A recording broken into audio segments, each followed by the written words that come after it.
Messieurs, dames, bonsoir et ravi de vous retrouver sur cette édition du soir.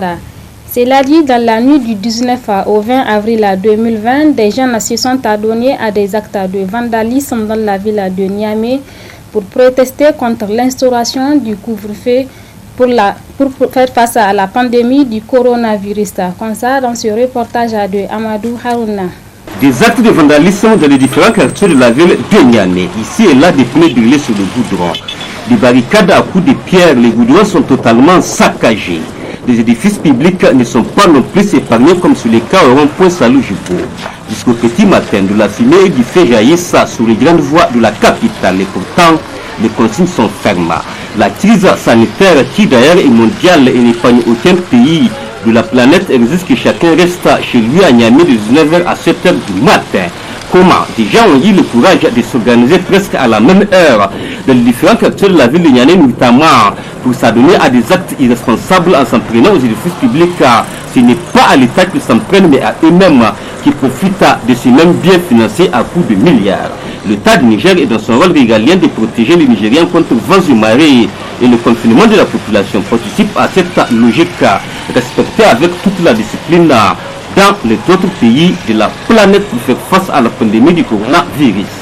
Les auteurs de ces actes barbares doivent revoir leurs copies et penser au sentiment de patriotisme dans ce moment difficile, en mettant en tête que nous ne sommes pas seulement à l'état de nature et impérativement, force reste à la loi, quoi qu'il en soit.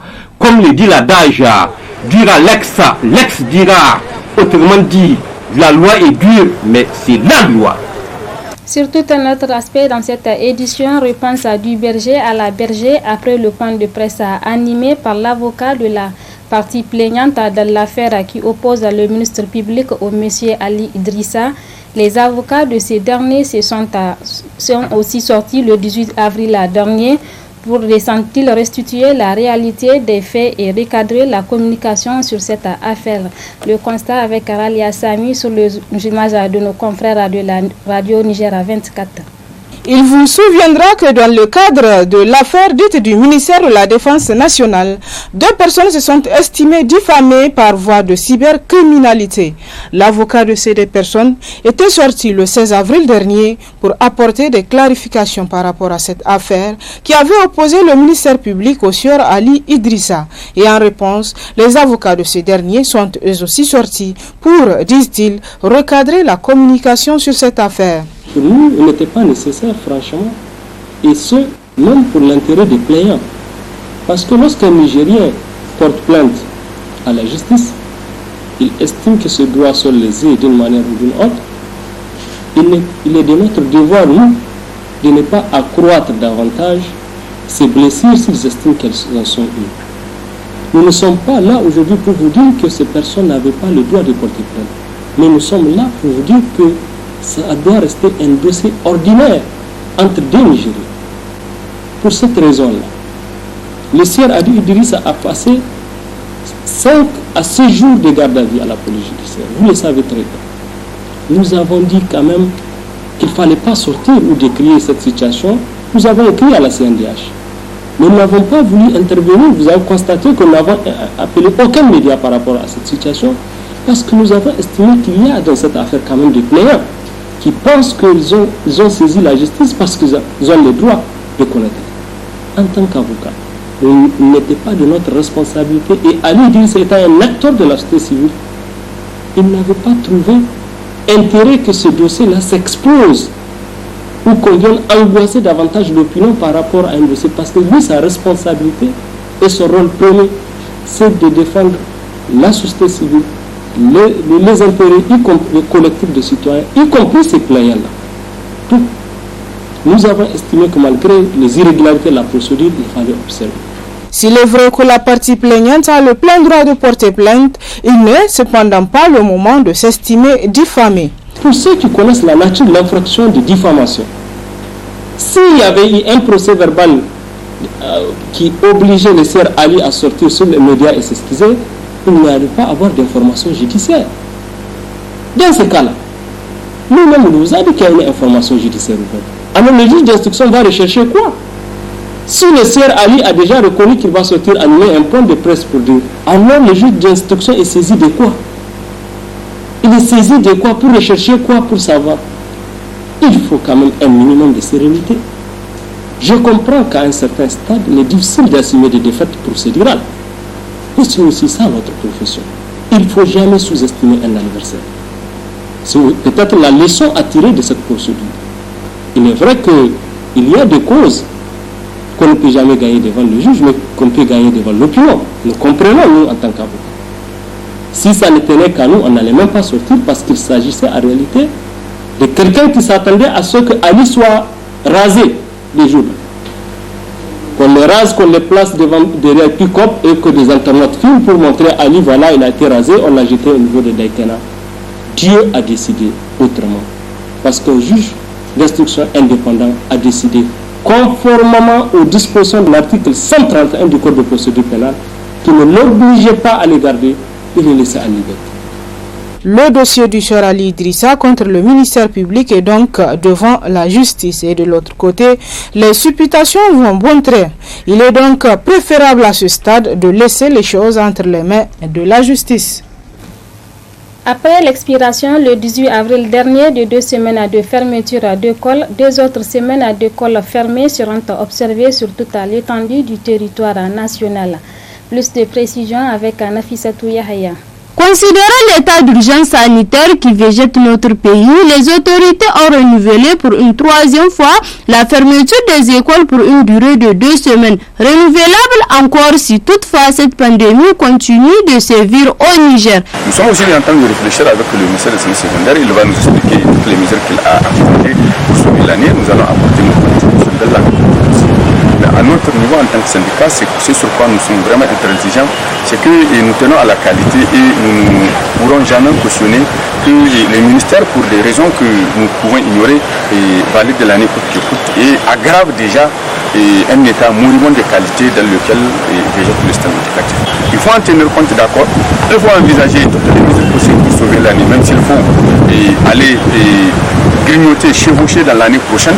On peut l'envisager avec des mesures d'accompagnement, non seulement pour les élèves, mais aussi et surtout pour les enseignants aujourd'hui qui souffrent. Cette série de fermetures d'écoles peut avoir des conséquences sur les études des élèves, surtout avec la saison d'hivernage qui s'annonce. Plus on ferme les écoles et plus on arrive aux vacances. Déjà, nous serons jusqu'au 3 mai et vous savez que dans les campagnes, comme on dit, les écoles ne peuvent pas tenir pendant la saison hivernale. Il y a le fait que d'abord la majorité des classes sont en matériaux précaires qui ne peuvent pas supporter la pluie, qui sont d'ailleurs pliés dès que le mois de mai s'annonce.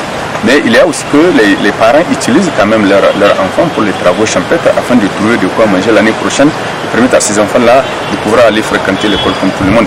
Donc les conséquences, c'est justement que l'année ne puisse pas être une année normale.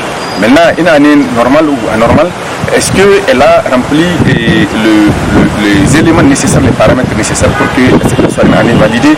Ça pose un sérieux problème. Nous sommes présentement ici en réunion avec le ministère de l'enseignement secondaire pour non seulement parler de cette affaire de cours en ligne qui apparemment n'était pas une initiative pour remplacer les cours en présentiel, c'est-à-dire les enseignants et les élèves dans la même classe, mais plutôt pour tenir les élèves en allant pendant ce temps de Covid pour qu'ils ne perdent pas le fil en tout cas du travail. Enfin, espérons que la situation de ces élèves se régularise afin de les mettre dans de bonnes conditions d'études, surtout pour ceux qui sont en classe d'examen. Parlons à présent dans cette édition de l'entrepreneuriat pour signaler qu'en cette période de crise sanitaire, le secteur de l'entrepreneuriat a aussi pris un coup. C'est du moins ça ce qui ressort de ce reportage de Afang Beji Kossi et Ibrahima Kantama.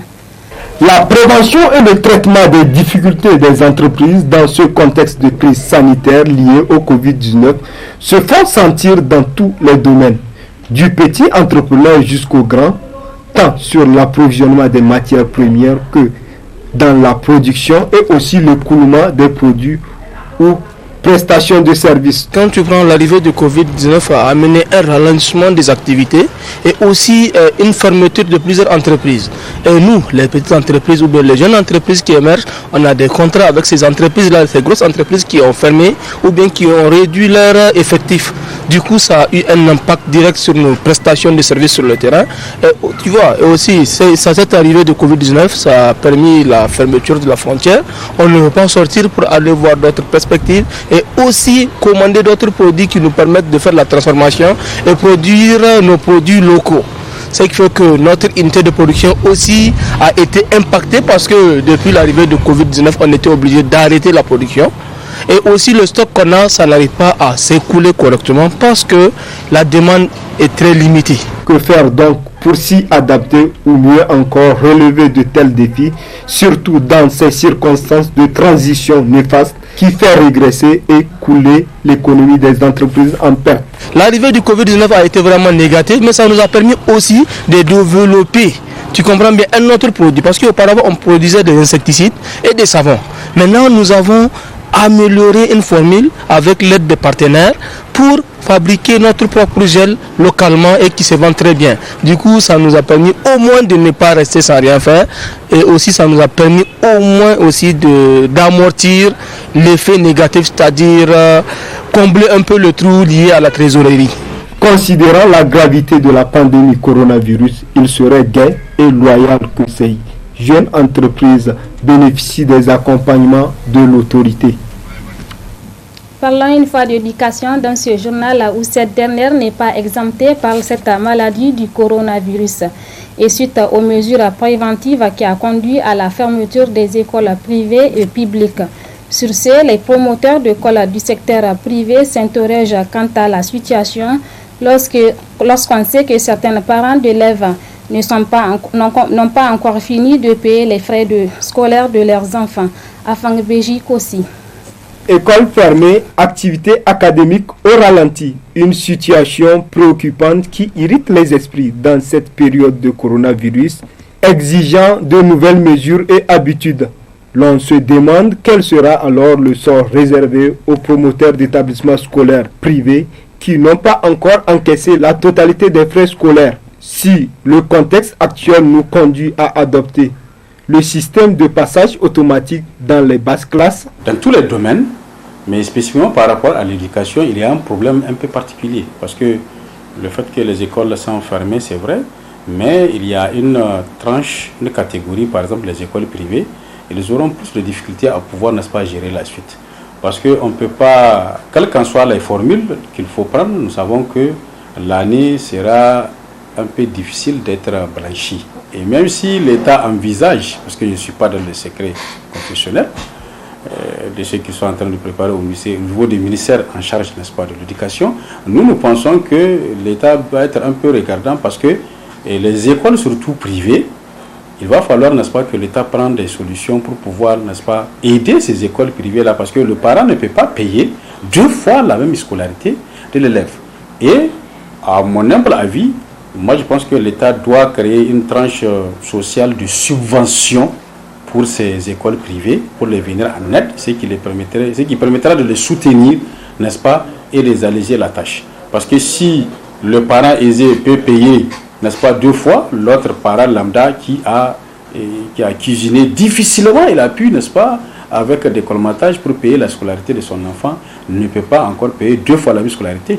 Il faut se souvenir que ces fondateurs d'écoles auront d'engagements énormes de paiement de salaires d'édifices vis-à-vis des partenaires et éventuellement investir pour préparer les rentrées à venir. Pour les écoles privées, que l'État soit un peu regardant et décide, surtout pour les classes d'examen, ça véritablement, il doit avoir, n'est-ce pas, un plan B qui va permettre, n'est-ce pas, sauvegarder le BPC, le bac et ainsi de suite. L'État doit donner un bon exemple, comme l'a fait dans certains pays. En ce moment-là, on peut demander, n'est-ce pas, au citoyen lambda de pouvoir faire des efforts pour pouvoir, n'est-ce pas, cotiser. Là où quelqu'un, c'est à peine, même le salaire, c'est à peine que, n'est-ce pas, il arrive à payer l'eau, l'électricité et tout ce qu'il y a, nous ne pensons pas qu'on peut demander, n'est-ce pas, aux citoyens présentement de faire un sacrifice. Le sacrifice, c'est l'État qui devrait le faire, réduire, n'est-ce pas, le train de vie de l'État, réduire le nombre, n'est-ce pas, de ces gouvernementaux-là qui sont en train d'alourdir la chaîne. Et je crois que cette somme peut permettre, n'est-ce pas, d'être orientée dans vraiment cette bataille de cette pandémie de Covid-19 et même probablement aider ces écoles privées et ces écoles-là pour pouvoir, n'est-ce pas, avoir une subvention. tous les secteurs ont besoin de soutien à l'état présent et cela permettra de résister à la crise. Mais avant tout, respecter les mesures barrières tout en respectant chez soi serait souhaité. Et voilà, monsieur, d'un point final de cette édition. Merci à vous de l'avoir suivi. Très bonne suite de programme. Au revoir. Ce journal vous a été offert par STM Ténéré Transport Voyageurs. STM, une nouvelle façon de voyager.